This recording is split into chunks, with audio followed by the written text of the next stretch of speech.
আপনারা সকলেই জানেন ডক্টর অনিকেত মাহাতো তার পোস্টিং নিয়ে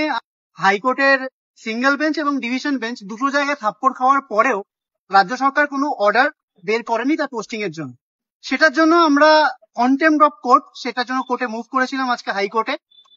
অত্যন্ত অদ্ভুত এবং হাস্যকর ভাবে আমরা জানলাম যে সেই কন্টেম্পটের হিয়ারিং যখন আজকে হওয়ার কথা ছিল, আমরা যখন হাইকোর্টে গেলাম জানা গেল যে আজকে একদম সকালবেলা রাজ্য সরকারের পক্ষ থেকে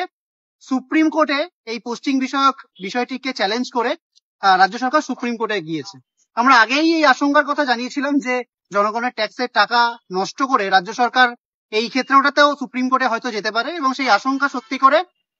রাজ্য সরকার কেবলমাত্র অনিকেত মাহাতোকে আরজি করে পোস্টিং যাতে না দেওয়া যায় এইটুকুর জন্য সে কিন্তু সুপ্রিম কোর্টে গেল। আমরা অবশ্যই আইনি লড়াই তো লড়বই, কিন্তু আমরা সাধারণ মানুষের কাছে একটা কথা রাখতে চাইছি যে এটা ভেবে দেখুন যে এই রাজ্য সরকার কতটা নির্লজ্জ, যে একটা মিনিমাম বেআইনি ভাবে সে পোস্টিং তো দিয়েছে, দুটো জায়গায় হেরেছে, তারপরেও সেটার জন্য সে আবার থাপ্পড় খাওয়ার জন্য সুপ্রিম কোর্টে যাচ্ছে।